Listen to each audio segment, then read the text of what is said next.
Hey everybody, welcome back to my layout.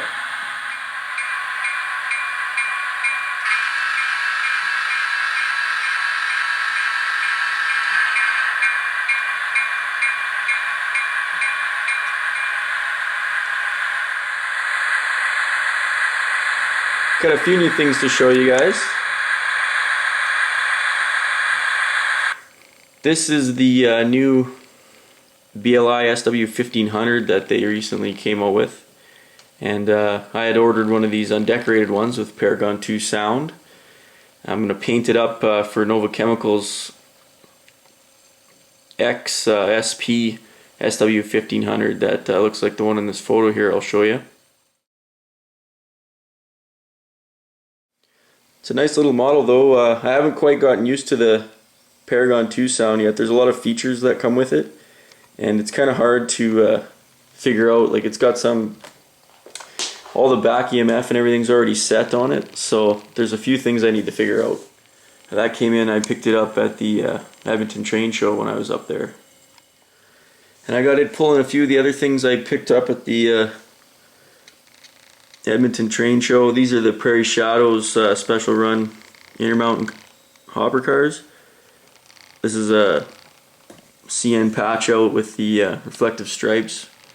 I like supporting him. I think it's cool that he makes these special run cars that have unique paint jobs and stuff. So that's one of his newer ones. So the WX, you can see, is patched out there, just like all the ones are now.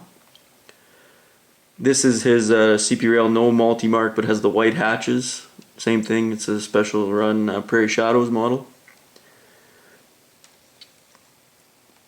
This is another one he did. It's a ex-Milwaukee Road, but it's ICE patch. Here's another Government of Canada one with the CN. You can see the WX is patched out there. It's got reflective markers on it. And this is a first ever tangent model that I bought, but this is a super nice car. These are the new ones, they just came out.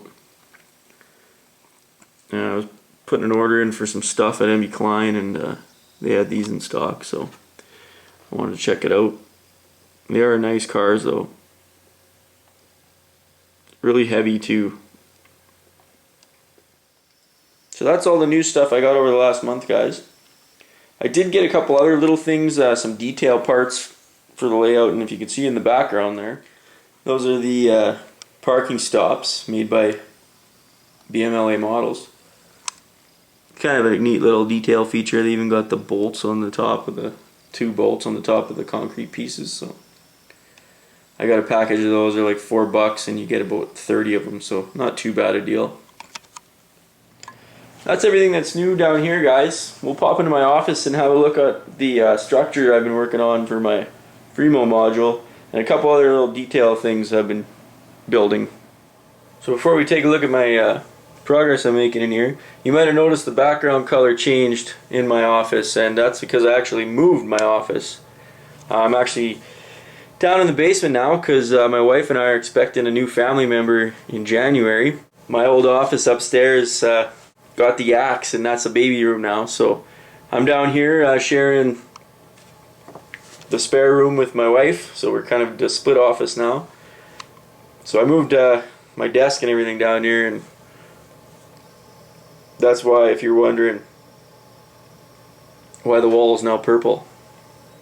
So I needed something for my programming track to stop anything from riding off the end of my desk. So I got a package of these Osborne model kit, I don't know, I guess they're called bumpers. They're just a wood kit, and I painted them primer white just so I could paint them red or yellow or whatever color. I think I might paint that one yellow. But they come in a package of 4. Nice little kits though. I like his wooden model kits. They're super easy to build, and you know, they look good. So these are primer white with a brush, and I'll just use my airbrush to paint them red. Or I've seen them yellow, I've seen them red, I've also seen them just rusty brown. So until I decide what to do with them, I'll just leave them white.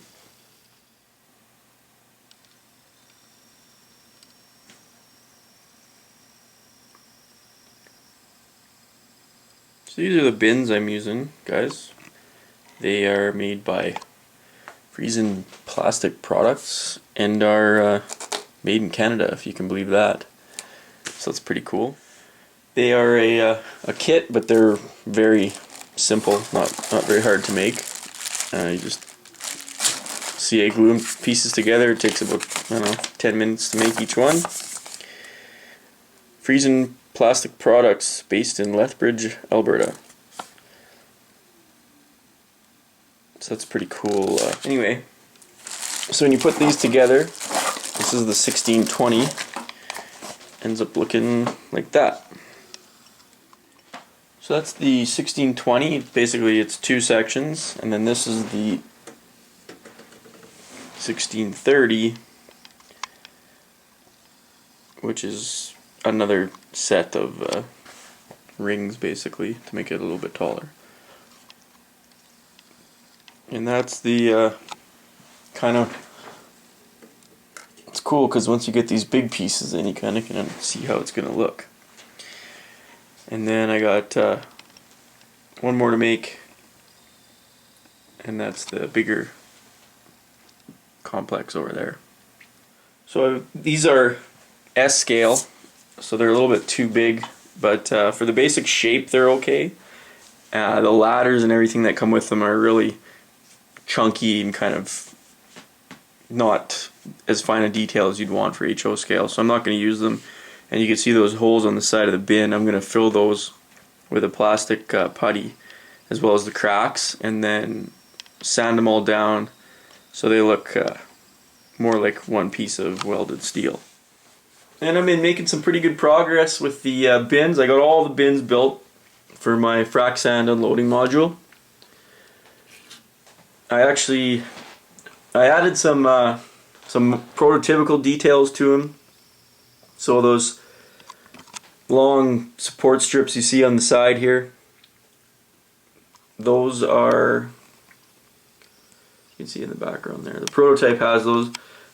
Not 100% sure what they're for. You can see the walkway is attached to that one there.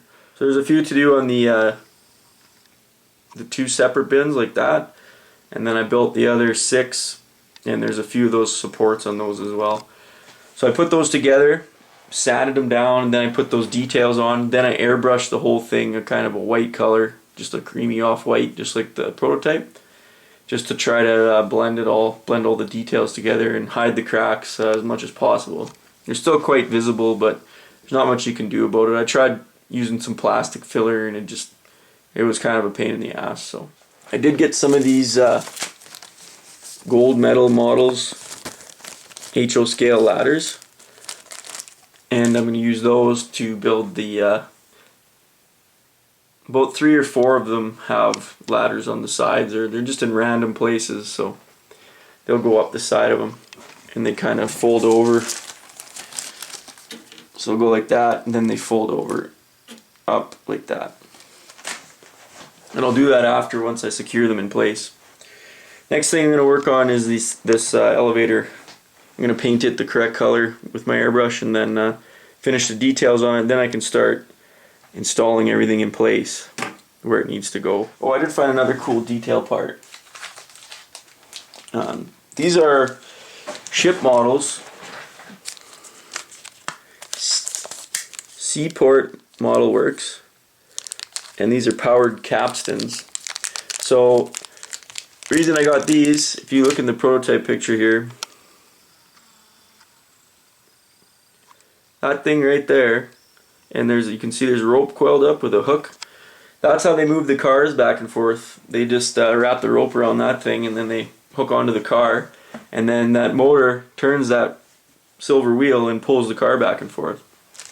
So I've been looking all over to try to find something I can use, and these will do quite nicely. I got some Walther's motors that I can put on here and then paint it up. I think it'll look pretty good.